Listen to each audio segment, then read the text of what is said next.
You're live. We're live and hopefully everyone can hear us. This is Senate Finance and this is March 31st. Committee, I was looking at cutting something out of the agenda, but I was looking at S-128 because it is an S bill, but it's 7 whole pages. So I think we can get through that in somewhat less than the hour we have on the agenda. Just a quick walkthrough, because I do want to get to the link up discussion. I know the House is spending a lot of time on that. And I believe whatever they arrive at, and they're close, is what's going to come back to us on 3/15. So I want us to have a chance to think about it and find out how far you got after I got blacked out on Friday. So Abby and Mark are here. Senator Pearson? Could I just tee it up since it's my bill? Yeah. And I don't recommend we go through the language necessarily unless people want to dig into it. And there are potentially some tweaks to the language because this was came together kind of fast. And Okay. but is it okay to just tell you what we're trying to do here? Yeah.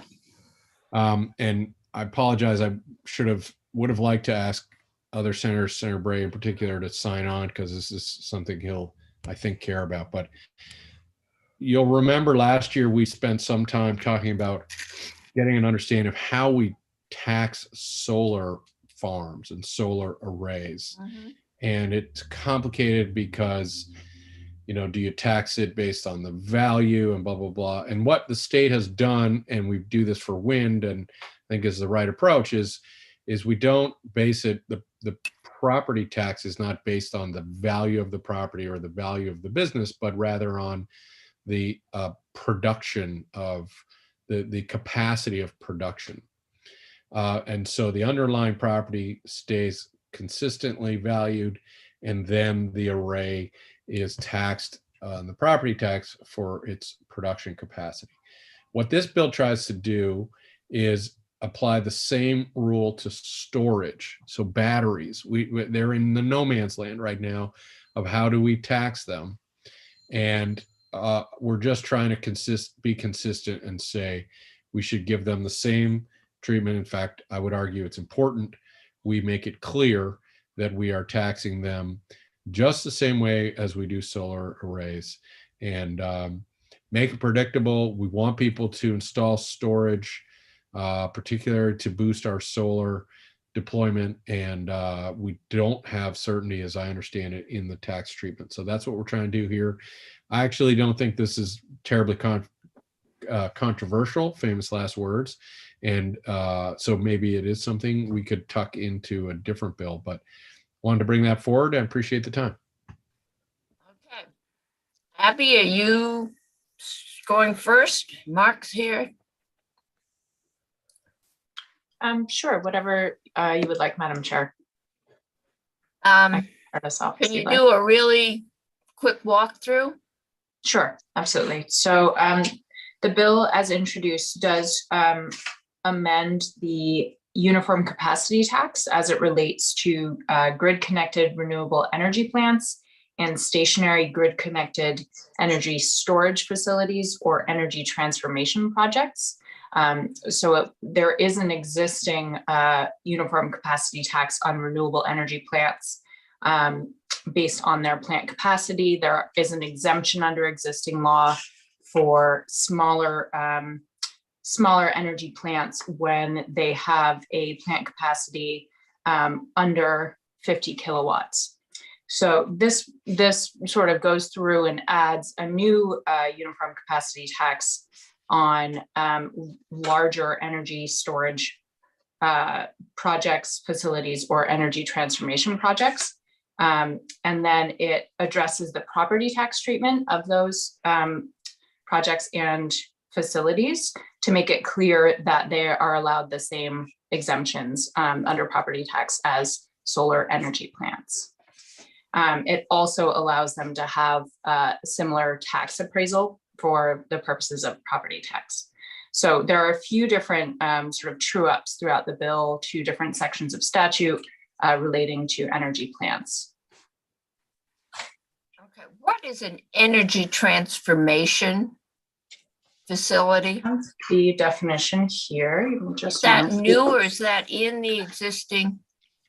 So there is an existing definition for energy storage facility, and this bill does amend that definition and adds it in throughout Title 30. So the existing definition for energy storage facility is a system that uses mechanical, chemical, or thermal processes to store energy for export to the grid.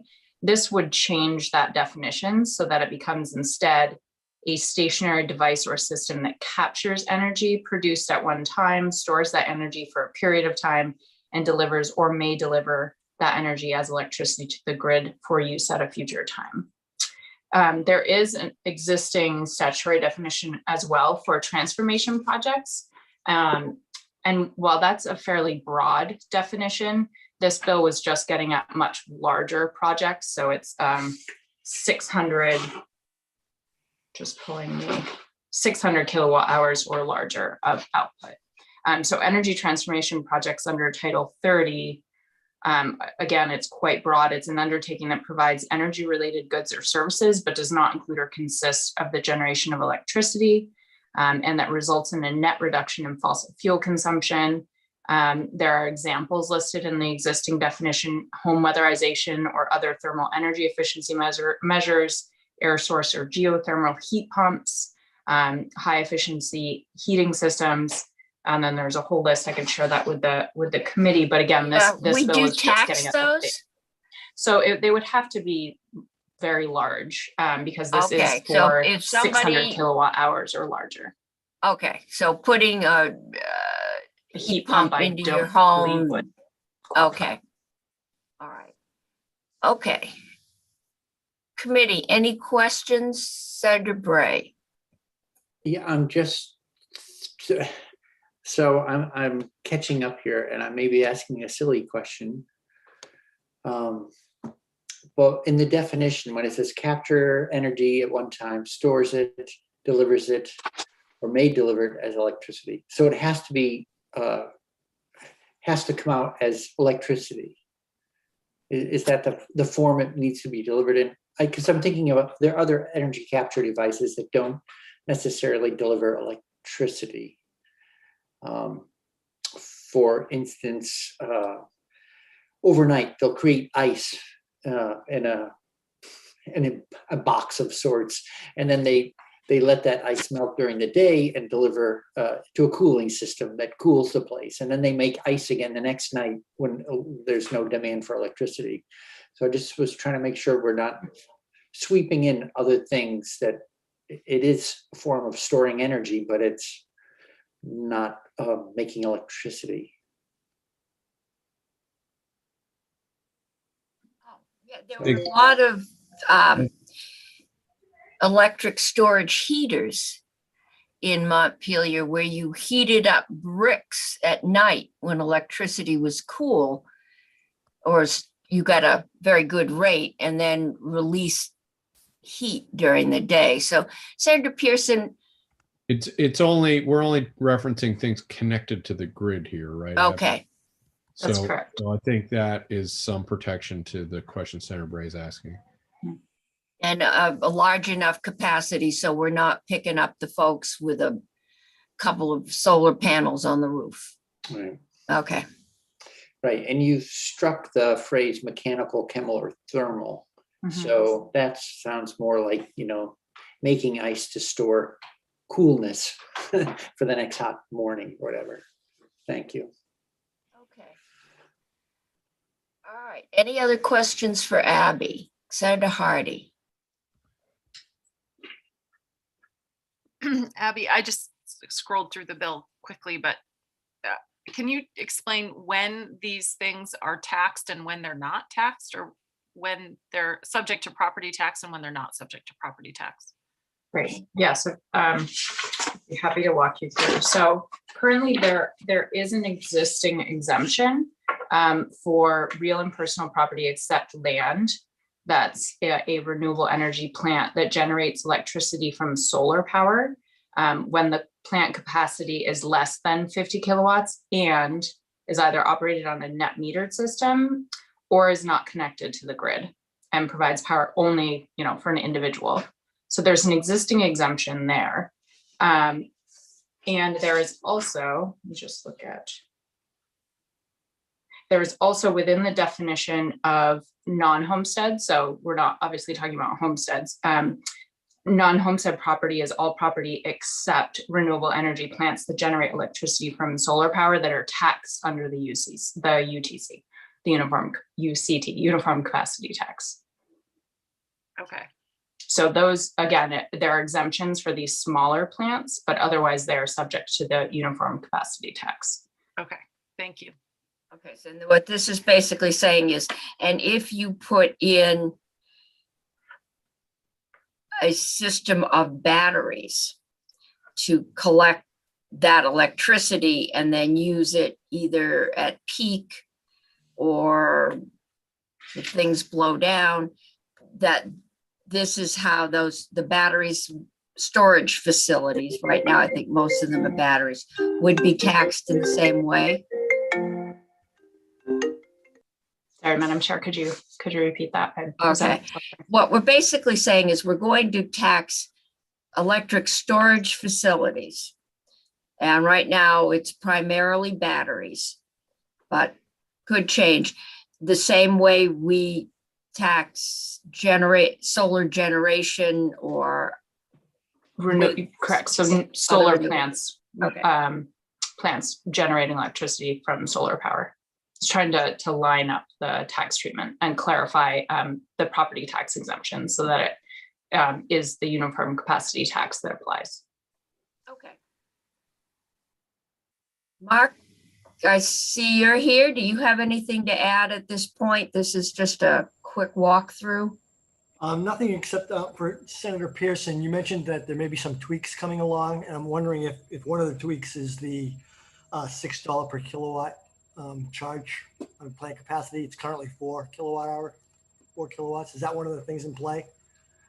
I'm not sure. I just heard in advance of this that somebody at tax had a question, and there were a couple other questions floating around. So Okay. if there are recommendations, again, the principle we were aiming for was just make it clear we want to treat it the same as a solar array. And so if there are tweaks that you guys have, please get them to me and Abby. Okay. Sandra Bray. Yeah, I'm just trying to, 2 questions. I'm just trying to understand sort of the real world way this plays out. Like there's $4 per kilowatt. Well, that's on capacity. And then you have kilowatt. I'm looking at, well, there's tiering for 50 kilowatts or larger and 600 kilowatt hours or larger. Can you fill the committee in on, so for instance, like a Tesla Powerwall? Does anyone know how many kilowatt hours one of those things is? I'm trying to figure out like what things we see out there in the landscape and how they relate to the schedule offered here. Abby, are you hoping that I'll answer? I am hoping. I was going to say, I think that someone with more subject matter expertise would be better placed than me to answer that. And I can tell you that renewable energy interests would love to come and talk to us about this, but the Tesla Powerwall is in your home. So that's not at all what we're trying to get at. We're trying to get at the storage facilities that will be located next to the solar farm or at a transfer station, or that are therefore subject in some way, typically to a property tax or to the capacity. So we're trying to make it clear, but these are not, this is not just like the solar capacity is not charged when it's on your home. it's trying to match that scale. Okay. Whether or not we accomplish that, we got to make sure of. But that is what we're trying to do. Okay, great. So it's more like utility scale storage, not home storage. Got it. Thanks. Have a, yeah. Some kind of a miscellaneous utility bill or miscellaneous energy subjects. Which we're going to take up tomorrow. So, and that's an H bill. So that might be a place to, I don't know what's in the miscellaneous bill, but it says miscellaneous. So and this has to do with energy. So that may be a place if we decide we want to go forward. The To put- longest, sweetest word to anyone on finance, miscellaneous. Miscellaneous.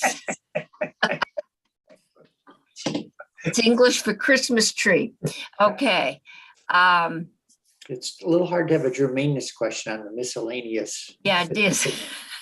Well, we could get miscellaneous energy, so we'd have a hard time putting something that wasn't taxing something to do with energy on it, but and that's only if we get called on it. So anyway, we're back on time. And if there's no questions now, think of, questions you need answered and who we can have in. I assume that the Renewable Energy Vermont would probably like to come in. We probably should hear from the Department of Taxes just to make sure that they can do this. Senator Brock. Just a question about the bill itself. Who wouldn't like it? Is there anybody going to be opposed to it that you're aware of? GMP. Famous last words. I don't believe that there are opponents. I think it's a case of getting the law clear. So it's predictable for renewable energy, installers and so forth. But I'm also confident that our little process will uncover opponents if they're out there. Okay. Party and then Senator McDonald. Thanks, Madam Chair. This is a question for Mark. First of all, Mark, it's really good to see you. And second, do you have a fiscal note on this? Do we have any idea? Not yet. We're planning to meet with the tax department tomorrow and discuss it a little bit further. So Okay, I'm just here today for the walkthrough. great, thanks. Okay, Senator McDonald. Is there a amount in the bill? Is there a tax rate in the bill? Yes. So currently there are two new tax rates depending on the type of plant. And that's potentially what's under discussion tomorrow to make sure that this all lines up. So currently it's a $6 per kilowatt of plant capacity on new grid connected renewable energy plants, new after January 1st of next year. There's also a 50 cent per kilowatt hour of plant energy output charge on grid connected energy storage facilities or energy transformation projects when they are 600 kilowatt hours or larger. Means nothing to me, but that might be an area that would, some As people opposed to might the want it larger existing and some might want it smaller. $4. So that's, Okay, but it is connected to an existing tax. This is just it saying, follows the same model and spirit and intent. I think that would be accurate to say. okay, Senator Bray. Yeah, so I just took a quick look at Tesla Powerwall and it's only 13.5 kilowatt hours. So a lot smaller. So thanks. Problems. All right. Thank you, committee. We'll take this up again. Get into a little more detail and maybe, I don't know, Mark, you do property tax. Who does, Abby, is it capacity tax?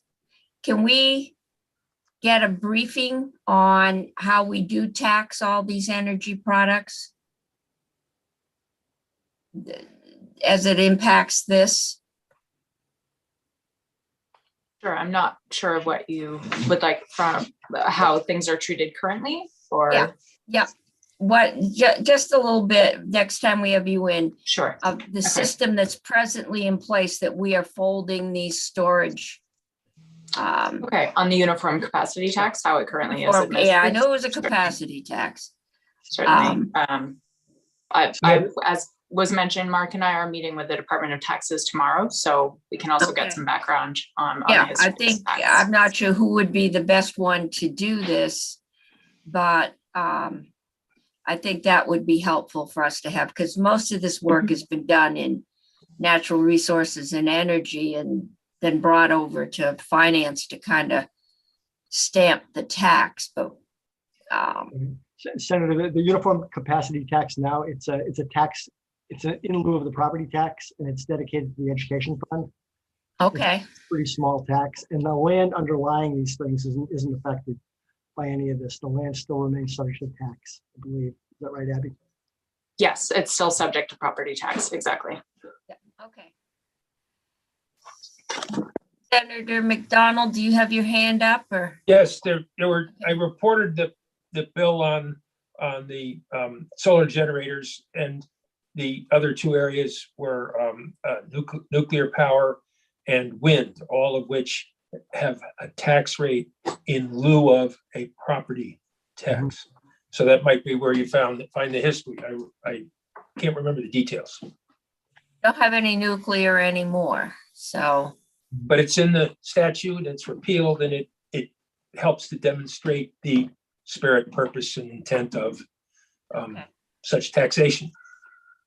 I think that would be good for us to have. Senator Bray. Yeah, and one of the other things that got a little messy was if you're gonna build one of these things and locate it on a farm, then how does that affect the farm? Like, are you still a farm, or does a portion of your farm then have to slip out of Act 250 or current use? And so there's the footprint itself ends up counting too, and it'd be good to check on that piece to make sure we're not running afoul This seems on that side. too simple to be true. Yeah, well, yeah. Tell me we aren't taxing methane digesters. Okay, not but taxing that, methane digesters. we need to know that before we go forward. So that would be something to check on. All right. Yeah, I think. Any Denise other was really- questions? Senator Pearson?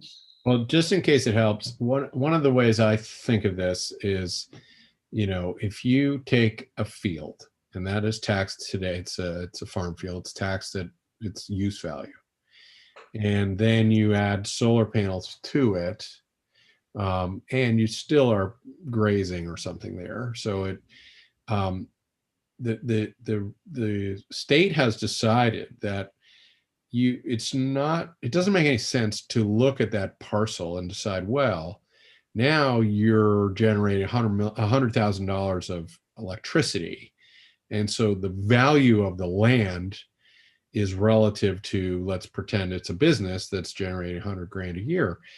That throws your tax rate up, and then nobody would develop solar in this area because you'd be constantly terrified of the next appraisal. So what the state's done is said, we're just going to leave the land where it was, and we're going to acknowledge that you're generating power, that's giving you income, and we're taxing the property based on the capacity. That's maybe I'm oversimplifying it, but in a nutshell, that's how we're dealing with solar and wind, probably nuclear, and that's what we're trying to apply here. And it avoids. It gives people some certainty, and it avoids us doing what we traditionally do, which is sort of thinking of the land transforming into something that it's more valuable than just the field. Anyway, I don't know if that helps, but that's my understanding of the principle. So if you put a big battery next to your panels, we're going to treat them the same way as Okay. Senator Bray. Well, and Senator Pearson is reviving my memories of long, painful earlier discussions on some of these things. The genuine point besides supporting state policy was that all these things are removable. So after 25 years, if you're no longer generating solar electricity, for the most part, poles are just pounded into the ground. You can pluck them back out. The entire array can be removed. And these days they have decommissioning funds associated with them so that we're not creating expensive junk on the landscape. So that was, I think, a point of comfort for everyone to leave things alone because really you weren't ending farming forever. And who knows where we'll be in 25 years. So. Okay. Thank you. I'm going to move us on to H437. And I saw Graham has popped in. This is an act relating to changes that affect the revenue of the state. So Abby, what's in this one? Okay, so shifting gears to a very different bill. This is a bill that was introduced as a committee bill by the House Ways and Means Committee.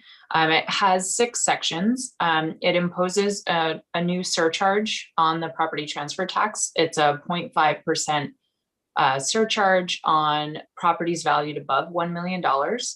It requires the Commissioner of Taxes to annually estimate that surcharge amount and deposit it into the general fund. This means that none of these surcharge revenues would be going to the Housing Conservation Board or would be distributed to municipalities. So it's sort of skimmed right off the top, put into the general fund. There are then 2 additional provisions, one of which impacts the education fund, the other impacts the general fund. The first is related to the education fund. So it expands an existing sales and use tax exemption for manufacturing machinery and equipment. This was a request from the administration and the Department of Taxes to deal with a lot of auditing cases that they have struggled with, and has caused a lot of confusion for taxpayers, for manufacturers. And this expands the existing exemption away from a direct and exclusive use requirement to what's considered an integrated process standard. So it's from start to finish of the manufacturing process. If a piece of machinery is purchased for manufacturing, rather than, suddenly it doesn't become exempt because it's, they stop it and they use the machine for something else, or there's some interruption within the manufacturing process, that use under the current law that could cause the machine to no longer be an exempt sale. So this expands the exemption. Machinery would be exempt throughout the whole manufacturing process. Again, that gets into complexity. That's actually the bulk of this bill, is setting out definitions, what type of machinery and equipment is exempt, and then it lists what is not considered exempt. And then it says, this is not an exhaustive list. So that's the bulk of this bill. The 5th section also adjusts the appropriation for the affordable housing tax credit. So this is an impact on the general fund. It allows an additional $250,000 per year for the affordable housing tax credit that's dedicated specifically to purchasing and restoring manufactured homes. So it's being referred to, you might have heard it being referred to more as the manufactured homes tax credit. And all of these changes would take effect on July 1st, 2021. Okay. So this is kind of like a miscellaneous revenue raising bill. Yes. That does have some spending in it. Okay. I know we've dealt with that manufacturing. That comes up not quite as often as little cigars, but it's something that we think we've got it right, and 2 years, 3 years, 4 years later, we found out, oops, there's more problems. So we will delve into that. I already know the realtors want to come talk about the transfer tax, and I think, is this the one? No. Do you know who the reporter for this was, Abby? Yes, it was Representative Kornheiser. Okay, because there's another one coming, I think the yield bill that Representative Beck was the reporter of, and Yes. he's got some op-eds out there today with some things to do with the pension and where the present day cost of the pension is in the ed fund.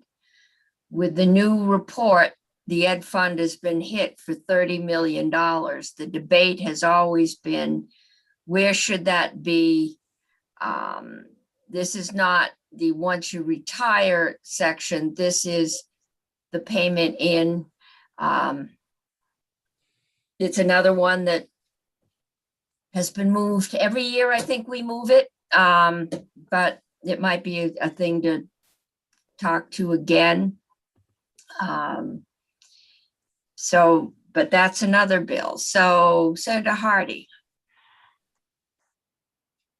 Thanks, Madam Chair. I just had a question for Abby on the affordable housing tax credit portion of it. So I'm looking at the language, and could you just, well, I'll explain what I think it does, and then you tell me if I'm wrong. It increases the amount for which a credit is applied from 425,000 to 675,000. So no, you're already not. Why don't you explain what it does? Because Sure. I can't figure out looking at the language. So this is actually an appropriation within statute. So it increases the annual appropriation by $250,000. So that's the total program appropriation, and then it dedicates that new $250,000 each year for manufactured home purchase and replacement. Oh, I thought you said this was all ways to raise revenue, but this isn't a. No, this is a spending. Affect Sorry. And then- revenue. Okay. I I was mumbled. reading I it, trying to apologize figure for out how mumbling. it raised revenue, and that's why I was not this confused. provision. No, Okay. this provision does spend. This is more. of a Okay. So. Okay, so This would then have to go to appropriations, or is because it's a tax credit, it's only us? I'm confused about that. I don't know if I could speak to procedure. That would be up to. okay, maybe Graham. And possibly we have to get the sponsor of the bill, but I've heard this was referred to today in Money Chairs as the mobile home park bill. What is this supposed purchase and replacement?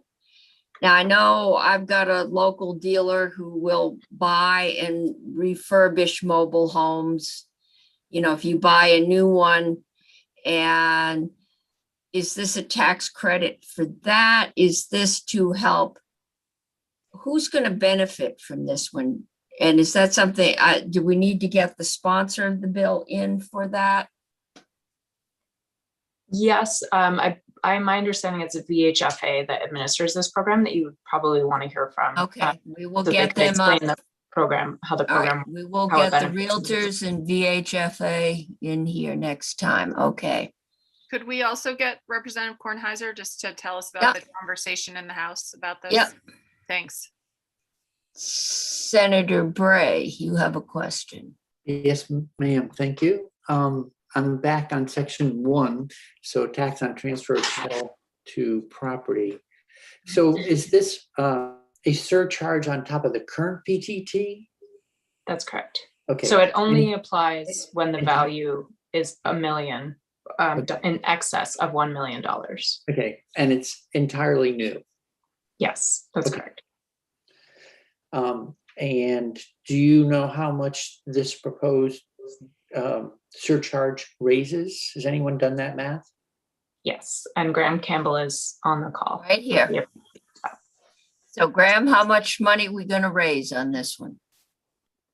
You're going to raise $2.1 million in fiscal year 22, $2 million in 23, and $1.9 million in fiscal 24. And I don't I don't know all these cross references. Is it in any way committed or allocated to a particular task in here, or is it just new revenue in anticipation of needing money to do something? I can answer that. So this is all dedicated entirely to the general fund, and there is no specific allocation of those funds in this bill. Thank you. So we will ask what the purpose was. Senator Pearson and then Senator Hardy. It is, I don't have the language in front of me, Abby, but the property transfer tax is dedicated to the Housing Conservation Board by statute. We always notwithstand. So is this carved out from that? This is permanently not withstood that, or? Yes, that's correct. So the way that it's drafted, it doesn't, none of it would go to either VHCB or the Municipal Regional Planning Fund. Okay, we also raised the property transfer tax, or I think we raised it. And that money was dedicated, the first X% of the property transfer tax goes to pay off the $30 million bond we used to do housing maybe 4 years ago. Could have been 5 or 6. So we raised the property transfer tax and then used it to fund housing. Now we're putting a surcharge on high-end homes and using that to raise revenue for the general fund. We will find out from, I guess we will get Representative Kornheiser and ask her what the thinking was in Ways and Means for why they did that and not dedicate it somewhere, or is this just a way to raise revenue, which the general fund needs? And so we will do that. Senator Bray. I'm wondering if Ms. Shepherd can remind us of, there is a portion of PTT that goes to the Clean Water Fund. I can't remember the percentage, or it was a portion of a boost, I think maybe 4 years ago when we did housing. Same time we did all of this, you're right. Maybe Graham would be able to, he's done more work on that portion. The clean water surcharge is what you're referring to. So the property transfer tax, by statute, says the first $2 million of the property transfer tax shall be used to pay off the bond of the housing bond that was passed a couple of years ago. That's what Chair Cummings is talking about. And then after that is skimmed off the top, then it's 2% goes to the Department of Taxes for the administration of the tax. And then of the remaining 98% that's left, a third goes to the general fund. I'm trying to remember the exact. A good chunk goes to the HCB, and then around 20% goes to municipal regional planning funds. Now, as Senator Pearson said, that those three get not withstood every year in the budget since 2001. And so what this surcharge does is it specifically says this money raised from this surcharge will go to the general fund. The clean water surcharge is sort of an additional 0.2% on top of this property transfer tax. And all of that 0.2% surcharge goes to the clean water fund. Okay, thank you. And I don't know if you happen to look at revenues for the past year. I mean, are we seeing a sort of a windfall because of all the real estate transactions and rising prices? Absolutely. The amount of, so within the property transfer tax, there's non-principal residences and principal residences, homes.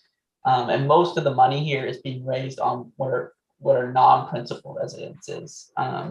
So that includes commercial properties, industrial properties, condos, second homes, farms, things like that.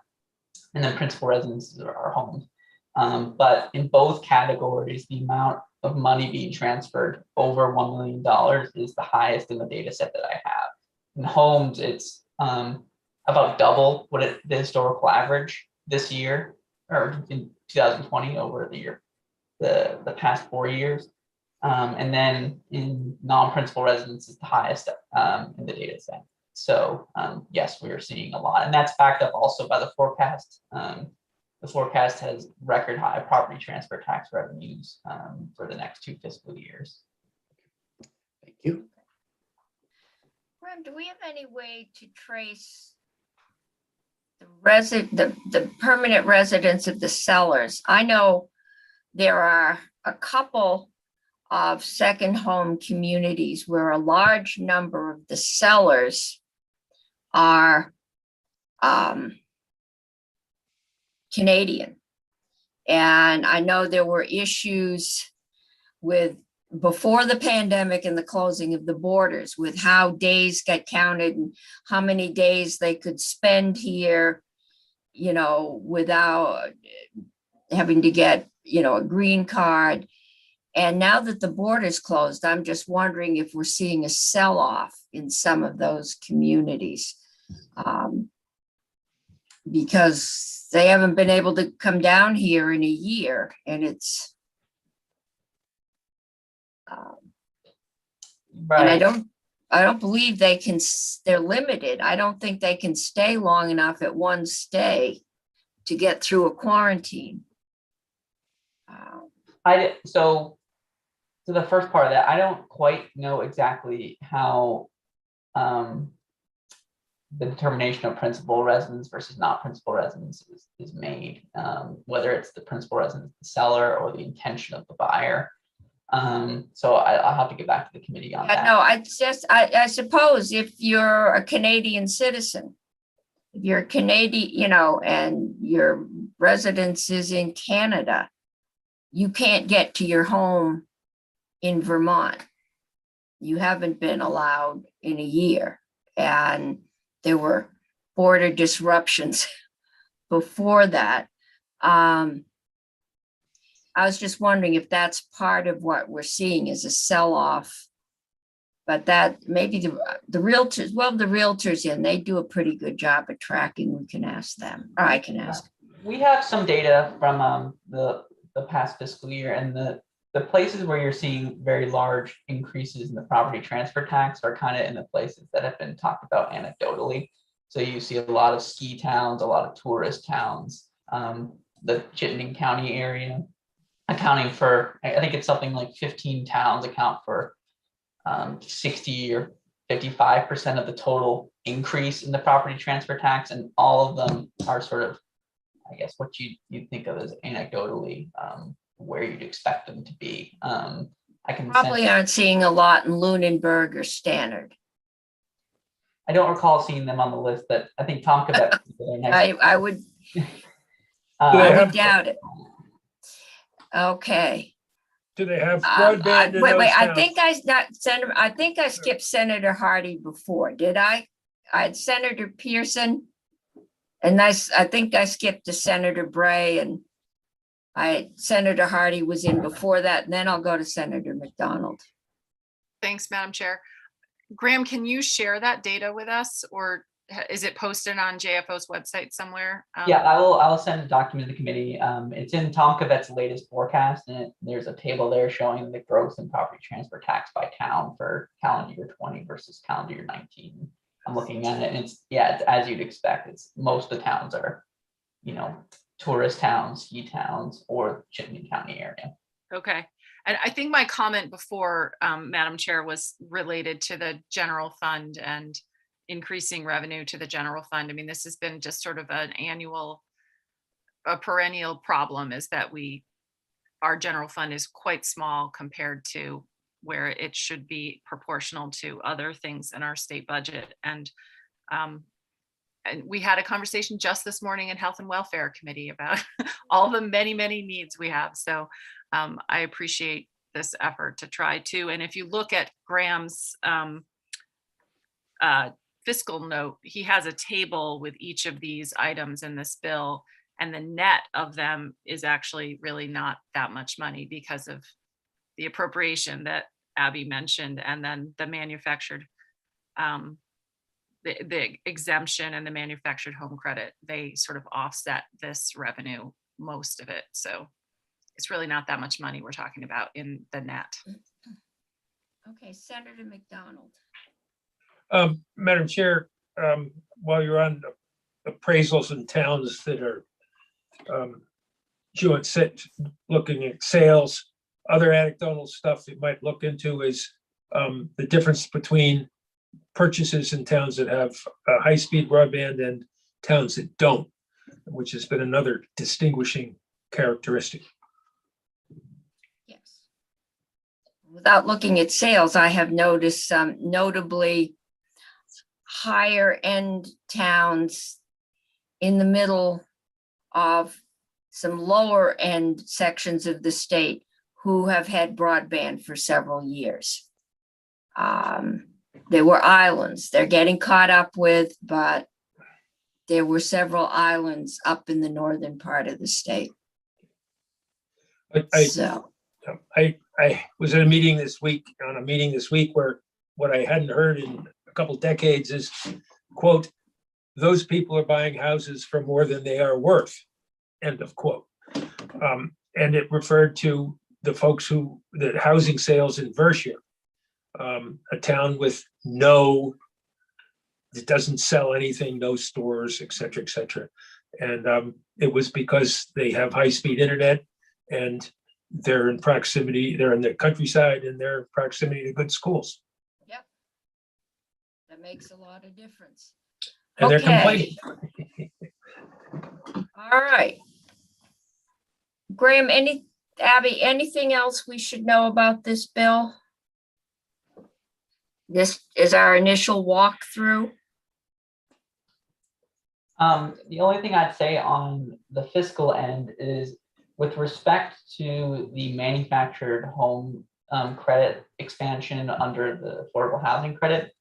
I have it in the fiscal note. There's a table in there, but these are credits that are 5 years, that have 5-year tails on them. And so over the course of years, those increases in the credit kind of stack up on each other. So you see an increase in the credit of $250,000, but the actual cost to the state is $250,000 the first year, $500,000 in the second year, because the first year's credits are in their second year, and then the next year starts the first year's credits, and then it sort of it builds up over time, such that you have $500,000 in the second year, and then it goes all the way up to $1.25 million worth of fiscal impact by the 5th year, and then it stays at that level in perpetuity. So it is a $250,000 expansion of the credit, but because these are 5-year credits, they stack on top of each other, and so the sort of, I guess. Okay, so it's $250,000 a year for 5 years. Yes, I think the fiscal note does a good job of explaining this. It's hard to explain in words, but they're 5-year credit, 5 years worth of credit. And then so over the course of 5 years, you have essentially multiple years of credit stacking on top of each other. And so if you expand the credit, then the cost is not just the expansion of the first year, it's the expansion of all subsequent 5 years on top of each other. Okay. Other questions? Abby and Graham, if I give the committee at this point, maybe a 10-minute break, can you stay with us? And then I'd like to go on just to talk about what's being talked about in the House about the link up, what they're intending, because I think that's coming back to us probably on Friday, but it's coming back to appropriations. So committee, why don't we take a 10-minute break and then come back and we'll talk about link ups again.